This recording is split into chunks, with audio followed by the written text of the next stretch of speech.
Hello, our friends, Evolutionary Energy Arts family. Welcome back. So, guys, we're going to be doing kind of a series going deeper, looking into the Sumerian pantheon, the Igigi, the Anunnaki, as well as like correlating it with what's going on today. And really, one of the most fascinating things for me has always been the whole Aryan race idea. And we're going to delve into that too, as well as our ancient history and Atlantis and Lemuria and all of this put together. Touch on some things and try to understand what everything is all about. So one thing to recognize is that as we were trying to point out, and honestly, I've done dozens and dozens and dozens of videos on the Bible and how so much of it really is coming from other sources. We've called it a Reader's Digest version. It's basically, Cliff Notes in some ways, but also Cliff Notes Reader's Digest version with an agenda. Yeah, definitely a huge agenda. Yeah, and one of the things that has always perplexed me is how people could have a distrust in politics, distrust in the medical system, but yet completely believe the most dominant religion, religious tradition on the planet. Well, it's because they start people at, the age of 3, believing this belief system. So it's driven into your ego deep, deep inside. So you're afraid to step out of that because that's your survival. You believe that's what's going to help your soul move into eternity.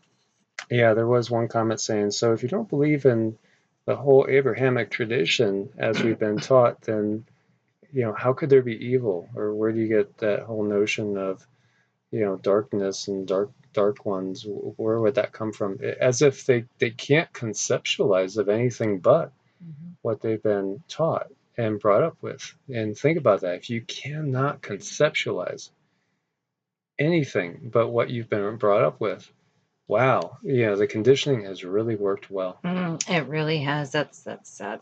Well, it's like I keep thinking about the indigenous people in the Americas when they were looking out into the ocean and they couldn't see the conquistadors coming. They couldn't conceive of ships like that coming. Right, and it could be the same thing going on here with the ships in our skies. They're there, but we just can't conceive of them. Oh, some people just walk right by them. And other people will look up and say, hey, why is that cloud moving against all the other clouds?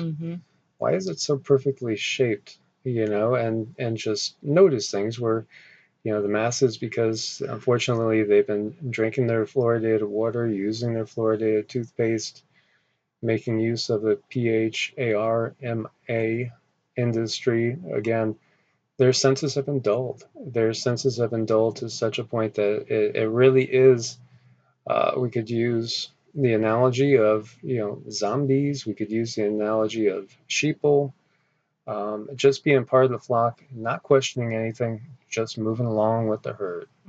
Absolutely. And it's really sad, but that's how things are for the most part right now.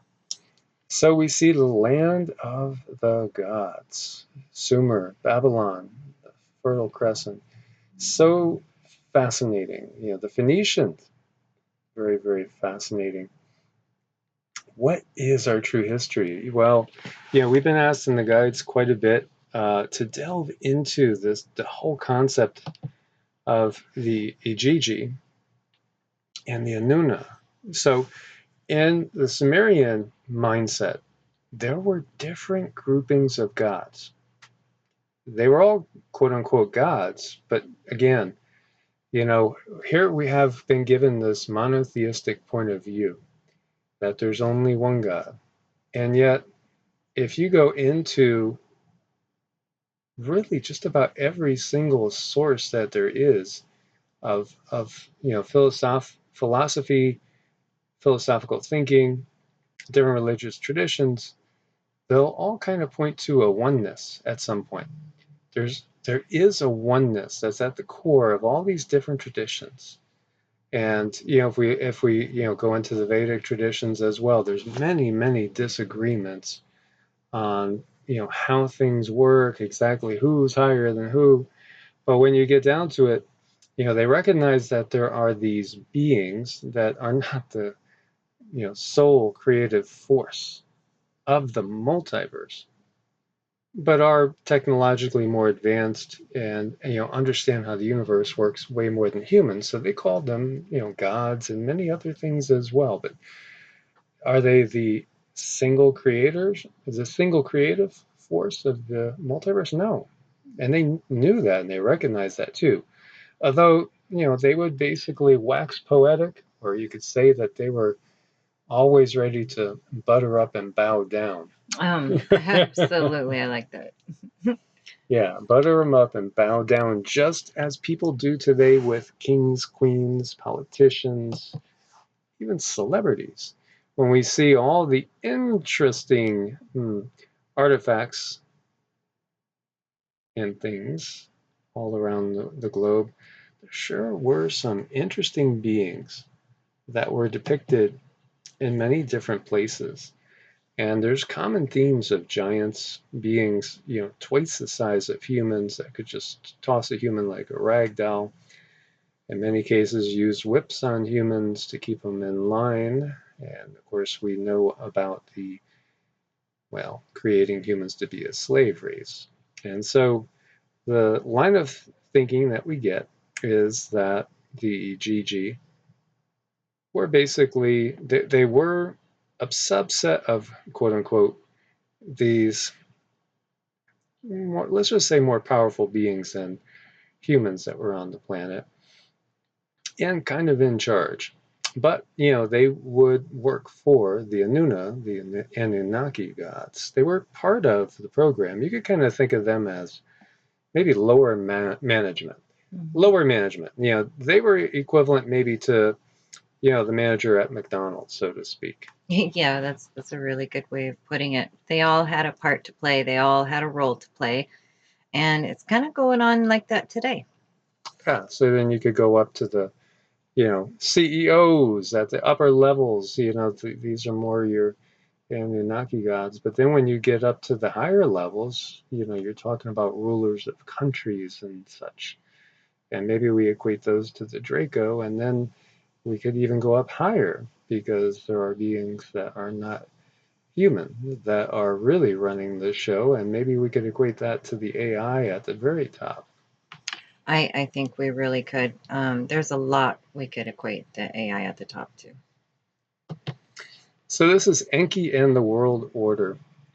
And again, these, and there's so many of them, there's so many of these Sumerian tablets that we've had translated, hundreds of thousands, and there's way more to translate than have been translated. It's a wealth of info. And it talks about power structures. It talks about different groups of the gods, various groups of the gods, and these beings are at different power levels. In fact, in the case of the Anunnaki, they're actually given numerical designations, which is interesting. And many times, too, as is the case even over in the Vedic tradition, like Indra, right?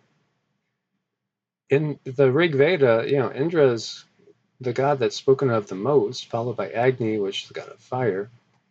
But Indra is the storm god, has been, equated with, beings like Thor, even Zeus, things along those lines. It's actually a title. Because when you look deeply, there'll be new Indras in different ages. It's actually a title. Mm-hmm. Yeah, that's really important to understand that part of it is a title. It is, and there's titles galore. Here you see over here, it starts out grandiloquent, Lord of heaven and earth. Talk about buttering up the old man. Mm-hmm. That's basically, what they do. Oh, Lord of the, so people hear the word Lord and they automatically probably think, oh, well, that's the God of the Bible, because they say Lord. But Lord was a term, me lady, me Lord. But you do find that. And there are different words that have been translated as that. And so, again, this is source material. This is source material that's thousands of years predating anything biblically. So grandiloquent. Boy, that's fluffy. Mm-hmm. Lord of heaven and earth, self-reliant, Father Enki, engendered by a bull. And, this gets a little bit graphic in some sexual senses, so we could, floss over that to keep this PG at best. But engendered by a bull, begotten by a wild bull, cherished by Enlil, the great mountain, beloved by the holy An, king, mace tree planted in the Apsu, rising over all the lands, great dragon, that's an interesting one, who stands in Eridu, whose shadow covers heaven and earth, a grove of vines extending over the land, Enki, lord of plenty, of the Anuna gods. See, this is where they are putting them in different groups. There's the Anuna gods, the Igigi gods. There's different groupings of gods. And, if we talk about the Devic realm, we learn there's different groupings of devas.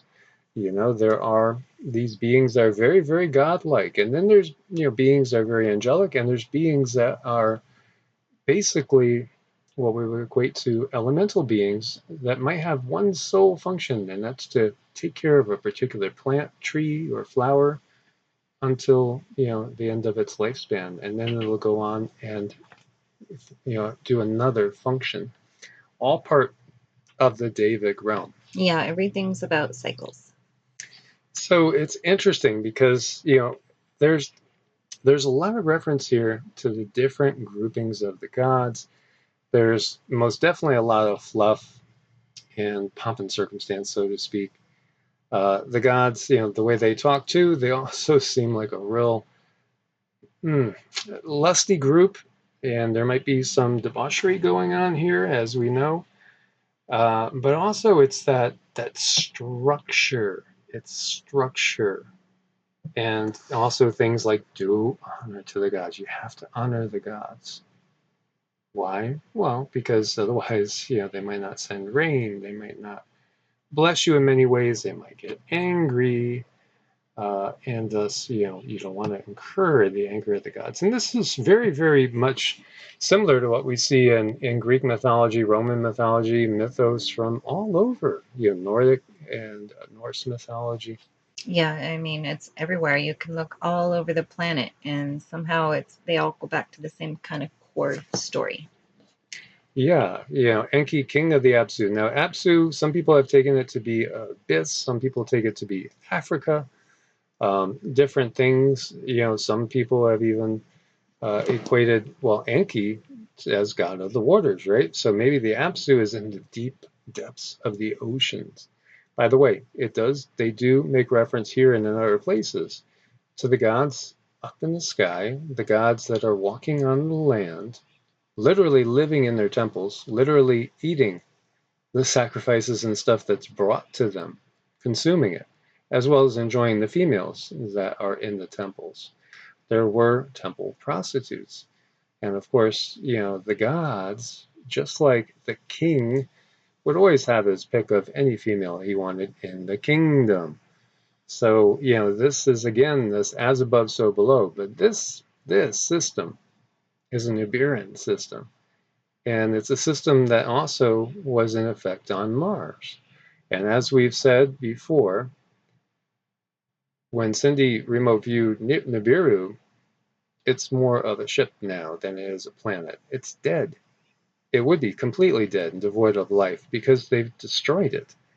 This is the system. These beings are all about, rape, robbery, and plunder. Mm-hmm. It's really sad, and they just don't care. They have the way that they're going to do things. They have an agenda and they have orders, and they're going to follow them. They don't take anything into account that has to do with emotions or mercy. It's just not them.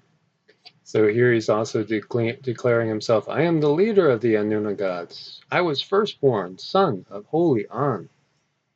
And An's the king that is ruling over in Nibiru, who became king, by the way, by biting off the genitalia of his opponent. These are not nice beings. These are warlike beings. This is another reason why Mars is the god of war, because Nibiruan society was on. Mars. It was the dominant society that raped, pillaged, and robbed that planet dry and left it in the state we see it today. Yeah, so you can see this cycle happening over and over. Most definitely. And so, there were a lot of images that were graven. So people knew what these beings looked like. They knew. They were very, very humanoid, but albeit a little bit different here and there. Interesting here too. He says, "The Lord's." There's a word missing to me. I am Enki. They stand before me, praising me. Right? These beings have huge egos. We were reading a document that was talking about Islam, stating that I just simply created humans so they could worship me and praise me all day long. And when I asked my Sunday school teacher so many decades ago, so what do you think goes on, in heaven, like after, you know, everything's all done, the revelation's done, da da da da. What are we gonna do? And he said, I don't know, I guess we're just gonna sit there praising God all day and all night for eternity. Yeah, that's just doesn't sound too fun to me. Where's the co-creator in that? Where is that co-creative ability in that? And again, to me, it sounds like you're kind of giving away your power if all you're doing is just sitting there and praising. Not to say that, and I've shared with you guys, one of the most powerful practices that I've found for bringing peace and raising up your vibrations is kirtans, in which it comes from the heart. And a lot of them are songs and mantras that are of peace and gratitude. And many of them do extol the virtues of different beings. But then again, these beings, the true benevolent ones, they want us finding our own creativity. They know that source is in us as source is in them. They want us exploring our own consciousness and manifesting our own creations. That's really important to understand, that they don't want to come in and live our life and live our experience for us, because we chose to come down here, step in these suits, and learn something. And anything less than that would be disappointing when we go back to where we came from to see how we did. And so, it talks about them also having their meetings and getting together in their assemblies of the gods. And I've said so many times, Deuteronomy 32:8, that's the Song of Moses, when Moses is about to leave this plane of existence. And he says, don't you remember the stories, the ancient stories? We all heard them. When the Most High divided the nation, when the Elohim divided the nations of the earth, and each took a nation for their own. It then says the Lord, or Yahweh, or El, took Israel for himself. In the Sumerian tradition, each of the city-states had their own patron deities, and they were actually there at times. Sometimes they weren't. Sometimes they were away, they were off planet. But sometimes they were there as well. So each one had their own patron deities, and they were often at war with each other, as we have said. Yeah, which is unfortunate, but that's the way they do things. It is. What we have is the Sumerian system. It's just basically been morphed into the Abrahamic traditions and the mainstream. And it's a system of conquest. Again, it's like the Roman system, which is still the Sumerian system. And we've talked about the eagle, and the eagle, right, with the 13 arrows in its claw, its talon. And this goes all the way back to Phoenicia, as well as Sumeria. It's very, very, we could track it through the Roman Empire, we could track it through the Holy Roman Church, the British Empire. It's all part of the same system that is the system of Mars when you get down to it. As the Igigi, when they came here and merged with what was here, And as we know, I mean, you could look at it uh, from any way you want. The interbreeding that went on, where did that RH negative come from? Well, it didn't come from Earth. No, it sure didn't. It came from somewhere else. Yes, exactly. And so, it goes on and on. There's, again, as we were saying, a lot of fluff in here. But it talks about the chain of command. It talks about the different groupings of the gods as well, and how it's so important for the gods to be happy and fulfilled in order for humans too, because things like crops can fail, the rain can stop, or the rain can be a deluge. Plagues can come upon the land. All sorts of tragedies can befall man if the gods are not happy. Yeah, and it's time that we kind of recognize that what kind of a control system we're really under, because when we understand the truth, when we know better, we do better, and maybe we would do things differently if we understood the truth as it is here. Like the term Anuna, the term Ijigu or Igigi, is complicated, and here it's recommending a much deeper study is still needed to sort it all out. But these are different groupings of gods, and the story of the Atrahasis, the Babylonian story of the flood, again, thousands of years earlier than the Bible story, and a precursor to the flood story in the Gilgamesh epic as well, offers some evidence on the relationship between the Anunnaki and the Igigi. The poem begins with the lines, "When the gods, like men, bore the work and suffered the toil of the gods was great, the work was heavy, the distress is much." And it continues going on, talking about the Anunnaki making the Igigi suffer the work. And then, of course, we have the creation of humankind, perhaps from Homo erectus and their own DNA. And again, this was Enki and the world order that we were looking at. And there are so many dead ends as far as the humanoid family tree on Earth, that it's like somebody kept creating a new one and then saying, meh, not smart enough. Well, not too smart, not too strong, not strong enough, not enough endurance. Well, when you do look at it through that lens, that perspective, it does start to make sense. It sure does. And as we've said many times, why did Cro-Magnon, Denisovans, and Neanderthals die out when their bodies were bigger and stronger, when their brains were larger than Homo sapiens sapiens? It doesn't sound like survival of the fittest. Maybe it was the choice of the gods. Yeah, it sounds to me like it's choice of the gods as well. And again, these beings are not gods. These are just beings pretending to be gods. So Deuteronomy 7:25-26, carvings of the Elohim you shall burn in a fire, and you shall not desire silver and gold on them, and you shall take to you lest you, and it goes on. But how about that? They don't want you knowing what the Elohim looks like. Why? Would it match what we see when we see depictions of the Anunnaki and the Igigi, perhaps? I think so. Yeah. So best to create one invisible God. And of course, the true source of all is pure conscious. It's the universal mind. And not necessarily relegated to being in one body at a time, but instead has, you could view it as blown itself up in a big bang of creative consciousness, exploring the multiverse of its own creation in myriad of life forms.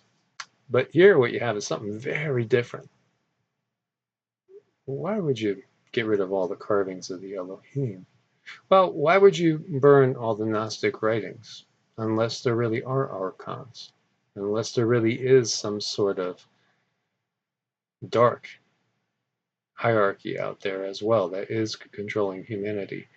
And unless you don't want people to know, because in Gnostic thought, you don't need priests, you don't need a church. All you need to do is have gnosis, which is knowing that is experiential.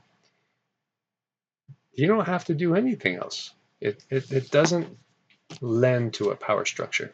No, it doesn't. I mean, there's a lot of truth in certain writings, and those are the writings that they don't want us to have.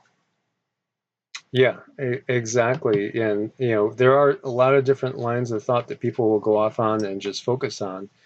Here you see an article, the Gigi 300 astronauts who served the Anunnaki and revolted against Enlil. Um, we know these beings are here among us. They walk among us. These are the aristocracy of the world that we have amongst us right now, many of whom you don't really see the top echelon. We're very familiar with BGs of the world and the uh, Elons of the world as well. And I was curious too because I asked Cindy, has Elon ever been to Mars? Yeah, he has. He has. It's to them. This is definitely not new news, but they are seeding the fact that they're talking about taking other people there, but he's already been there. Yeah. So why refer to God in the plural? And never in a million years did it ever feel right that you're talking about God the Father, the Holy Spirit, and the Son. Right off the bat, to me, that just felt like, no, I don't buy it for a second. There's something else going on here.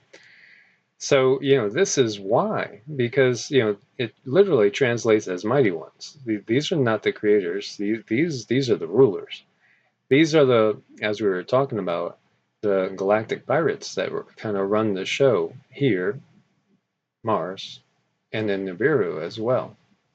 Yeah, I mean, it's just stuff that we need to finally come to terms with and understand. And as we say, Old Hebrew has no written vowels, right? So things can be translated and retranslated and translated. And, me personally, I don't think it's the word of the creator of the universe. I think there are some things hidden in there that are of worth.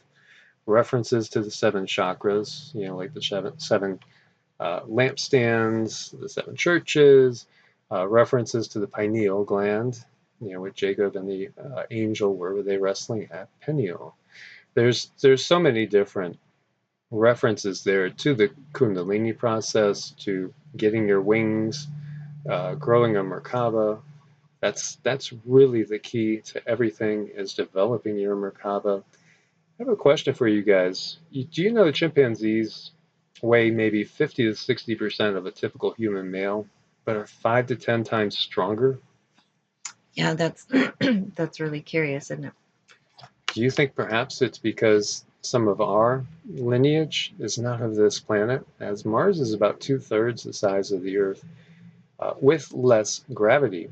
You would expect that our strength wouldn't be as much as a similar primate. Of course, there's origin, insertion, leverage, all that as far as the muscles and structure goes.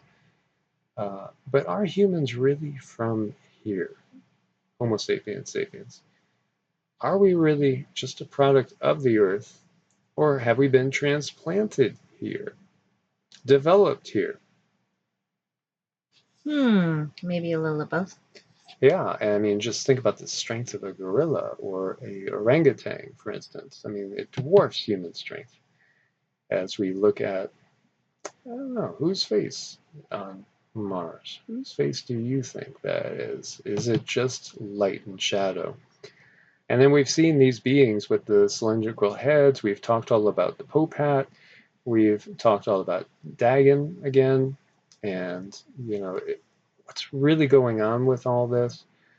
Why do we find, red-haired mummies that predate people that look typically Asian, if there is any such thing as typically Asian, in the world? Because there is so much diversity in this world. There really is so much diversity, and yet we can all interbreed, and we can keep, merging and creating new lines, new lineages, so to speak. But why do you find what we would say is Caucasian mummies being some of the oldest bodies that we find over in China, for instance, with red hair? These are questions that I wish they would raise in school. Exactly, exactly. So, here again, we've inherited the system that comes from Nibiru, was on Mars, still is on Mars, and is here on Earth. And, we have been spacefaring. Always, always. The masses don't understand this, unfortunately, but many are waking up to this fact. And, it's been an ongoing genetic experiment since ancient times, and nothing really has changed. Definitely not. Look at the leadership. I mean, we are doing our best and change is underway, but it's going to be a little bit slow and painful, and we just have to be steadfast and persevere. Yes, and, just simply keep your vibes high. We don't have to get caught up in all sorts of different dogmatic approaches and belief systems. It's really just about cultivating the love and the compassion inside of you and going with it, discovering for yourself. And working with others is so key. Work with others to get outside of the system, Yes, that's really, really important. because the system is going down.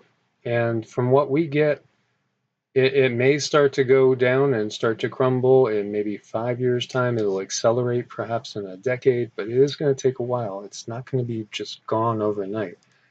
This is definitely a galactic interdimensional battle that is ongoing, and Earth is just one place where this battle is raging. And you know what's going to change it all is us. It is, because if we can get outside of their ability to control us, we're then free. And many people have talked about this 3D, 4D loop, and referenced even Buddha to this wheel of Dharma that keeps us locked in here. The lower vibrational frequencies always getting us to fight each other, instead of loving and respecting and enjoying each other, enjoying the different cultures out there, enjoying the different ways of doing things, the different sights and scenery. Instead, what have we gotten? We've kind of gotten punished and locked down. And look at the Tower of Babel. As we've said so many times, hey, look, mankind is united. We can't have that. Come, let us go down there. How can you translate that any other way? How can you say that's a benevolent creator of everything that exists on every single density, dimension, galaxy, universe, saying, come, let us go down there? Well, that's not an omniscient being. Otherwise, he would have known this was going to happen. He's obviously not omnipresent, because if he's up there, he's not up there and down there at the same time. So obviously, it's not source. Mm-mm. It's not benevolent. It wants to scatter people and pit people against each other. Yeah, to me, it just boggles the mind that people just still don't want to see this. But yes, that says it all. It says it all right there. Yeah, well, that just means we still have plenty of work to do. We sure do. So band together, work together, support each other, get out of the system as much as possible, become as self-sufficient as possible, and don't acquiesce. Don't give away your power. Don't submit. Thank you so much for being part of this family, and make sure you are subscribed. Thanks for your support on Ko-Fi and Patreon. We couldn't do it without you guys. Anybody that needs to make an appointment, it's evolutionaryenergyarts@gmail.com or EEARTS@protonmail.com. God bless and namaste. Namaste.